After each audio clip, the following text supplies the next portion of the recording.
Bonjour à tous, on se retrouve aujourd'hui dans les locaux de notre partenaire We Love Dev avec Jérémy et Johan de S2I qui sont sponsors Gold de l'édition Agile 2021. Bonjour Jérémy, bonjour Johan. Bonjour Bonjour Sarah. Sarah, Comment allez-vous? Super, nous ça va très bien. ça va très bien. Ravi d'être là pour parler de ce sponsoring, parler d'agilité, parler aussi un petit peu d'S2I quand même. Ravi de vous avoir justement, c'est quoi S2I? S2I, c'est Fungenieur, donc convivialité et expertise. Alors, effectivement, quand on regarde ces deux domaines où il y a un côté très professionnel et un côté fun, rigolo, marrant. Enfin, je pense qu'on peut se considérer comme des gens assez sympas, assez agréables.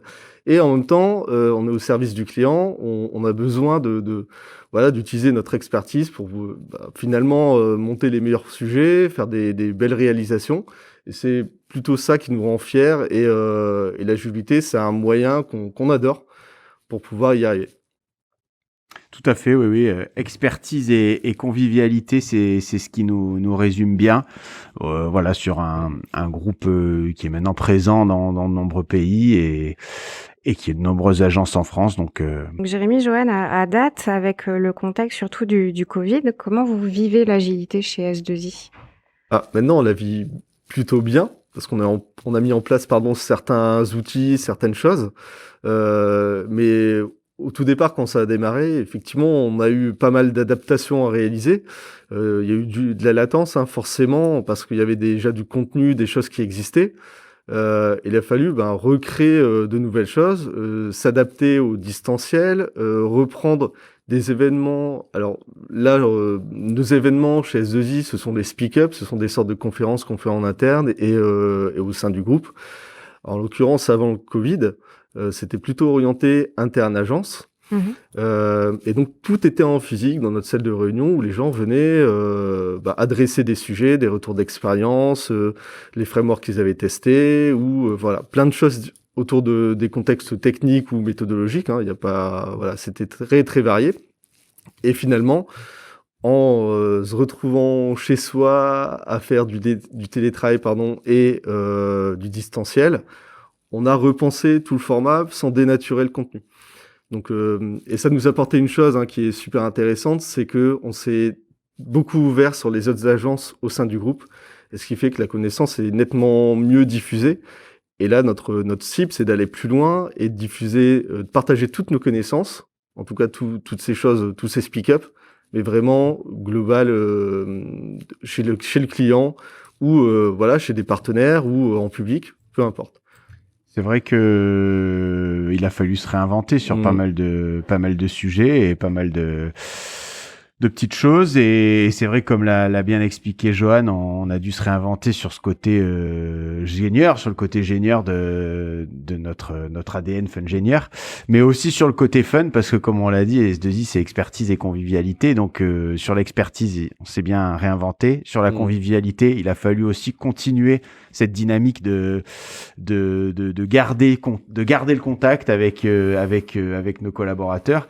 Donc là aussi, par l'organisation d'événements, l'organisation de petits concours, de jeux, on a pas mal, on a monté une team animation pour essayer de gérer cette convivialité là et toujours proposer des choses un petit peu innovantes et différenciantes pour garder ce contact et garder ce sentiment d'être une seule et même entité, quoi, et pas des gens en mission éparpillés à droite à gauche. C'est vrai que ça a été un gros travail et on a bien su se réinventer et c'était c'est plutôt cool. Maintenant, c'est vrai qu'il nous tarde de reprendre un rythme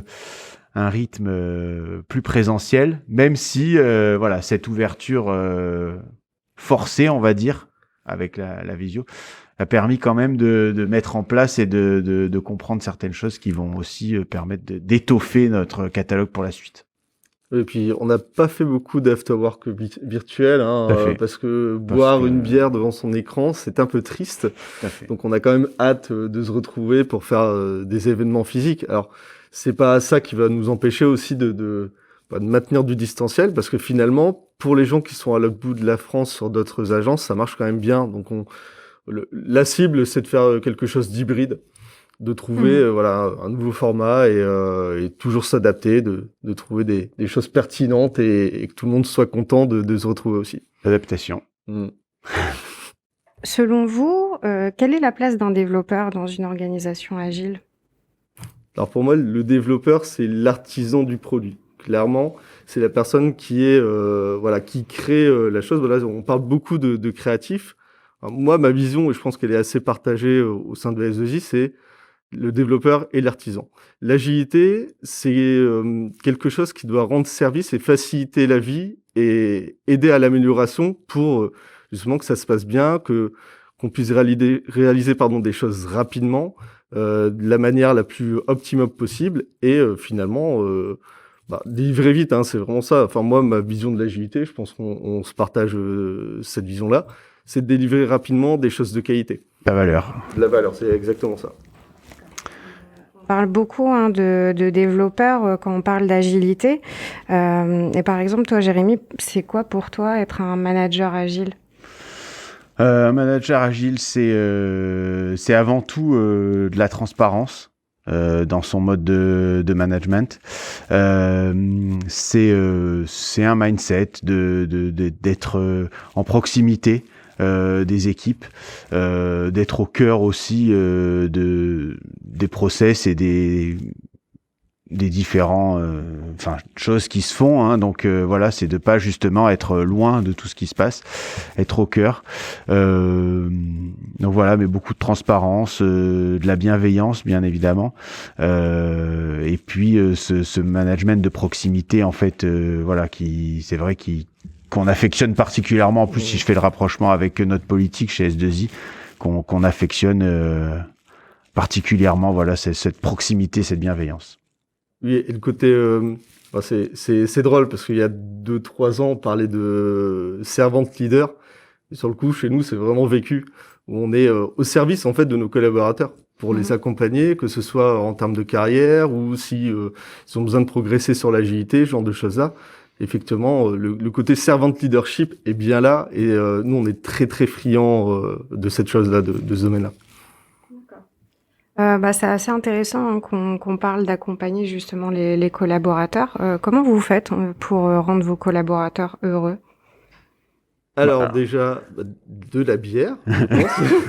Alors de la bière gratuite, Voilà, de la bière gratuite souvent. Alors moins cette année, mais on essaye d'avoir de la bière gratuite pour eux assez souvent. Non, mais alors forcément de la reconnaissance. Alors quand on pense reconnaissance, on pense à la reconnaissance matérielle, mais aussi la reconnaissance immatérielle, que ça soit par le langage, les félicitations aussi, de savoir mettre les collaborateurs en avant lors d'événements, de récompenser et de féliciter leur réussite devant tout le monde, de façon vraiment exposer les réussites de tout le monde aux yeux de tous. Donc ça, c'est vraiment aussi très très important, justement cette reconnaissance. Et puis voilà, c'est cet accompagnement et puis travailler avec eux sur leur projection, parce que de vraiment travailler sur cette idée de projection, sur l'avancement de leur carrière et pas les cantonner à une place en mission. Enfin voilà, c'est pas un ETP qu'on place en mission, c'est un collaborateur avec lequel on travaille et dans lequel on crée une vraie convivialité et un vrai sentiment d'appartenance, une famille quoi. Si je peux dire le mot. C'est beau, hein, mais l'aspect formation, c'est super important. On a décidé d'ajouter en plus un coup d'accélérateur là-dessus. Et formation, c'est aussi bien passer par des certifications, pour passer Scrum Master, Product Owner, des choses un peu traditionnelles, j'ai envie de dire, mais aussi des axes de formation qui sont un peu différents, donc à travers les speak-up, j'en parlais tout à l'heure, mais donc là, c'est bien des retours d'expérience ou alors des nouvelles découvertes qu'on veut partager avec les collaborateurs. Ça peut être des ateliers aussi, on fait pas mal d'ateliers de sensibilisation justement pour faire monter les collabs en compétences. Et en fait, voilà, on a vraiment plein de choses en termes d'accompagnement et de montée en compétences qui existent.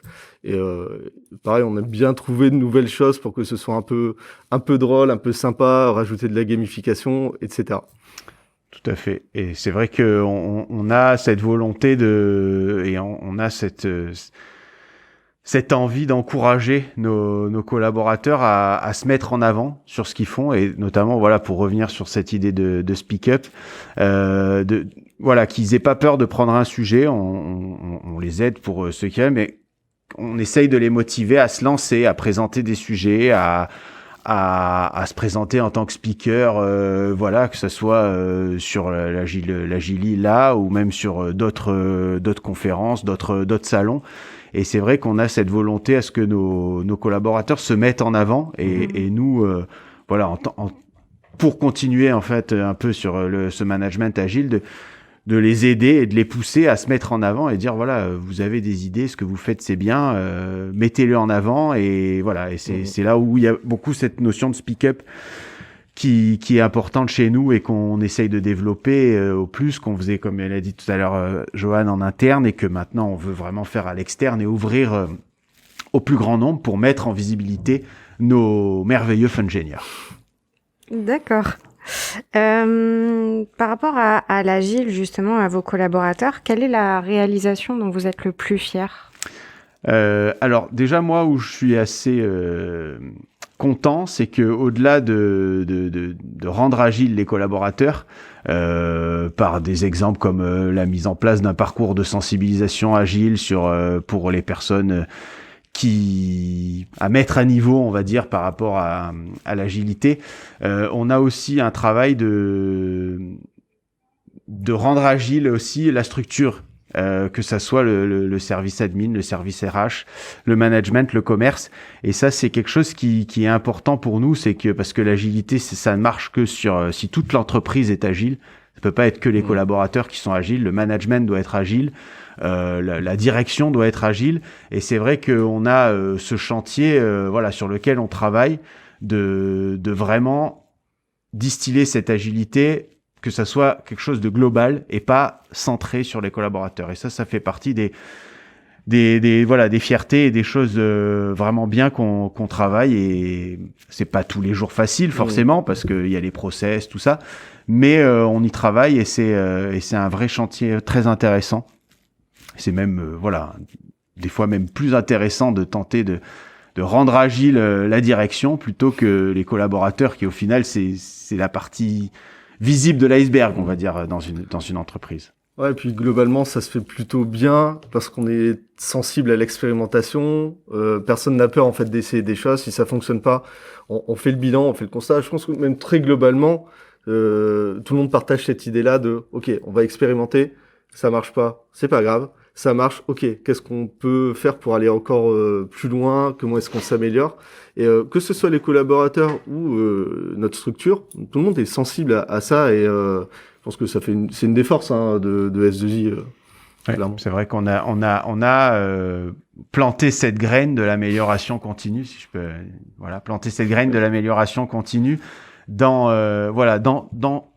un peu toutes les composantes qui caractérisent notre agence, et pas seulement des équipes en plateau ou chez des clients qui, voilà, c'est vraiment se dire l'amélioration continue, c'est tout le monde, et c'est constamment, quoi.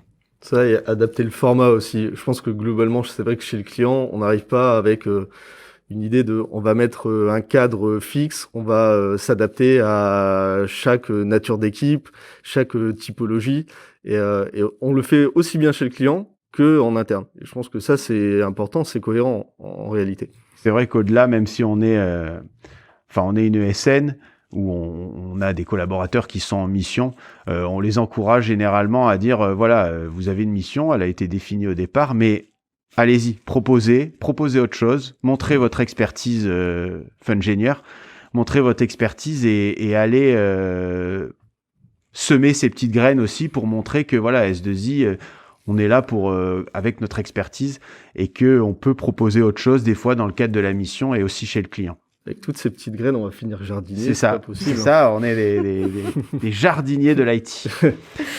Merci Jérémy et Joanne. Pour finir, justement, comment vous avez connu l'Agilil et justement décidé d'être nos sponsors pour Alors, cette c'est édition une grande 2021? histoire. Moi, j'ai envie de dire déjà, qui ne connaît pas l'Agilil?